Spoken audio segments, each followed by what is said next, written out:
A husband's clever move to save his marriage. Listen carefully. My wife and I had a small misunderstanding this morning before we left for work. We were both angry with each other. She could tell from my face that I was ready to give her the silent treatment. She was also mad and didn't care. She followed me out of the house and locked the doors. We don't have a car, so we usually take the bus to work together and sit next to each other. But today, I didn't want to sit near her. So I went to the back seat and she sat in the front next to a handsome police officer. The man looked at my wife and admired her. He told her she was beautiful. My wife smiled and thanked him. He asked her where she was going and she said she was going to work.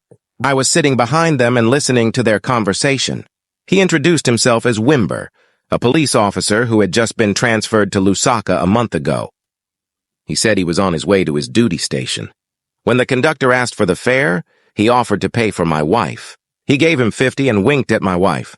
He continued to chat with her and said he would drop off soon at Manali. He said he was staying at Charleston Police Camp and asked her if she could visit him someday. He asked for her number. I couldn't take it anymore. I tapped my wife on her shoulder.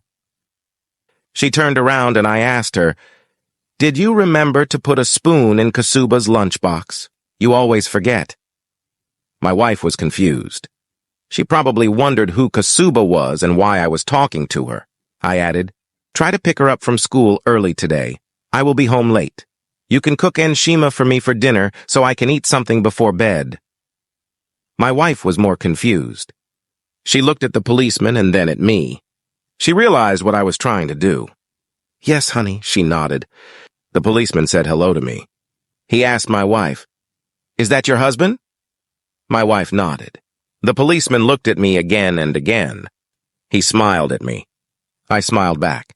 When we got to Chinama, I got off the bus and dragged my wife with me. She couldn't stop laughing.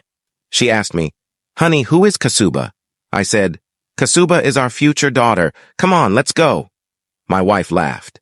We took another bus, and this time we sat together. I paid for her. Don't let your partner feel distant from you, emotionally or physically.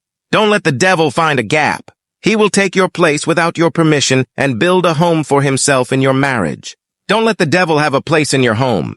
Cover all your bases. Make your presence felt. May God bless your marriage and your relationships. Kindly subscribe and share to help a life.